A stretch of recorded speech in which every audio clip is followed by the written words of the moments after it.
G'day YouTube, Digger Tree here. We've had some big storms come through southeast Queensland, Australia lately, and just before Christmas, and we've done a few jobs where we've had a lot of storm damage, trees hung up everywhere and all sorts of things. So there'll be a couple of videos on this, and I'll explain a bit what I'm doing, why I'm doing it, and stuff like that. Hope you enjoy.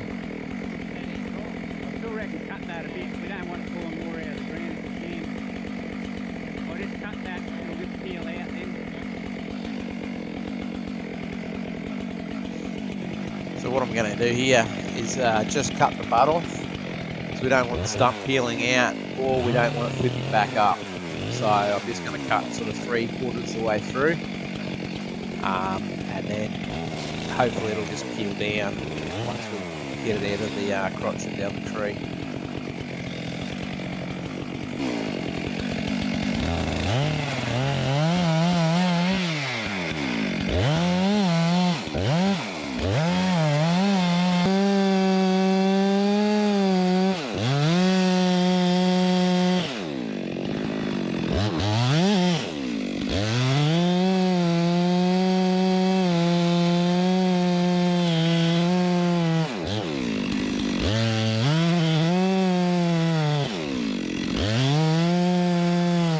Nah. So it would go down like that. Yeah. Yep.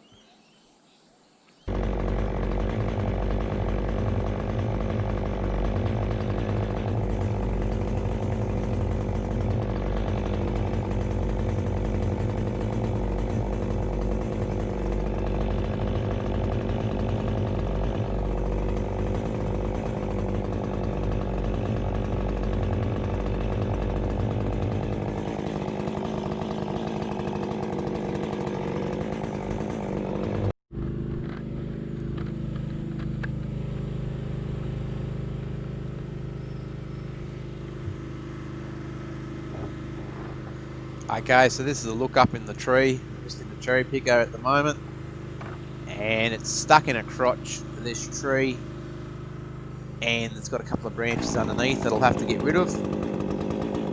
So I'll be chopping that bottom one out first, just so once we cut that top fork out, it won't hit anything on the way down.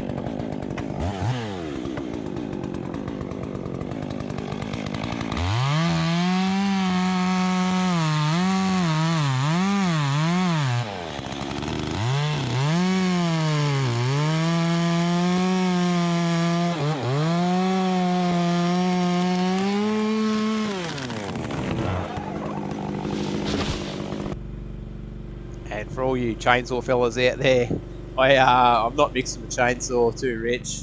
It just sits in a big toolbox, and it's full of bar oil, and the bottom from chainsaws leaking all the time. And on the climbing saw, it just touches the exhaust, so it smokes a bit sometimes straight off the bat.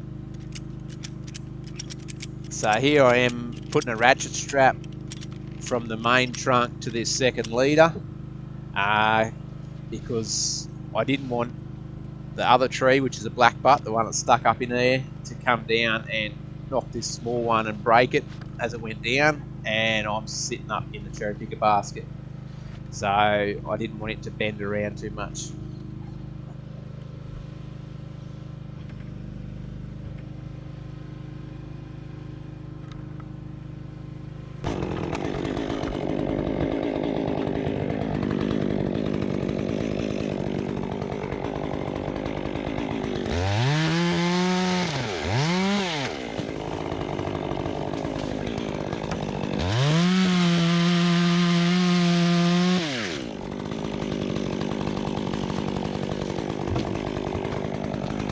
I'm just getting rid of all the limbs I can. You'll see this one's got a lot of tension on him.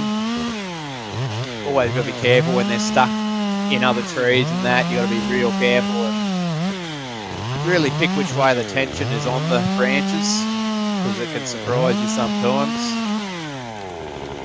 So it's stuck over in that other tree, all the branches.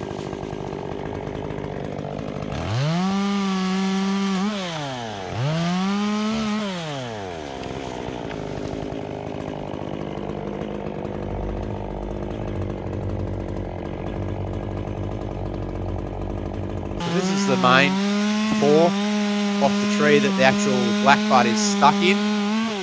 So I'm just shortening it up, taking all the head out of that.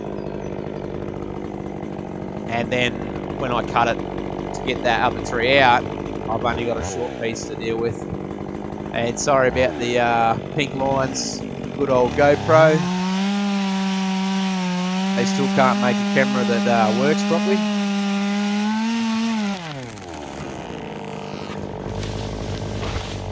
So now I've got that topped. I can just got a short little stub to deal with for the fork.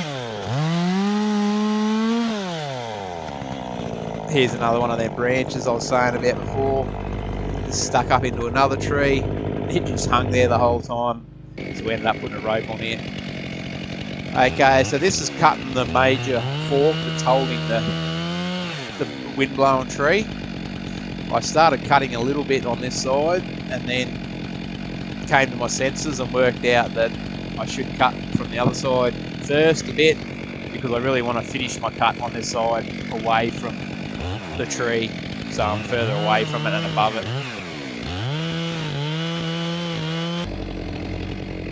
So you can see there, finally clicked in my head that probably not a good way to go that way. I thought better off getting the climbing saw and cutting a bit off this side first, because I don't really want to be on this side when it breaks. Because unlike cutting trees down, felling trees, where you can hear cracking and you get a certain amount of warning, when there's got super tension on them, stuff like this, it's like a gunshot going off. You've got no warning when it's going to break. It just goes really quick.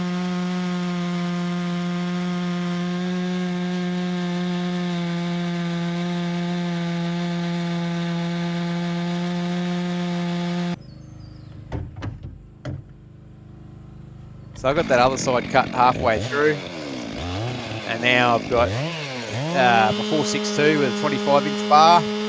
I should be able to cut through from this side.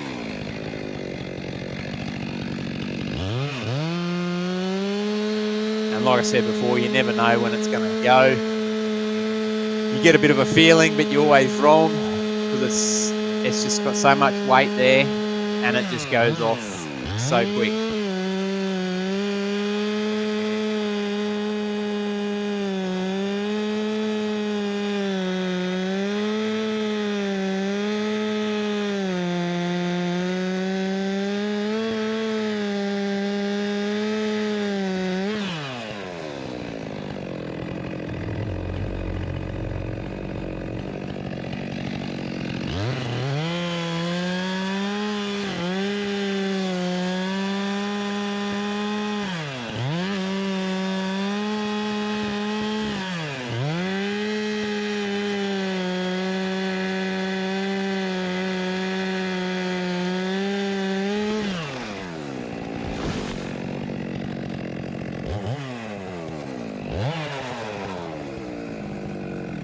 That's where it's tied on, to make sure that one didn't snap off while I was up there. This is just a ground view. It all happens pretty quick when it lets go. It's a bit like a slingshot.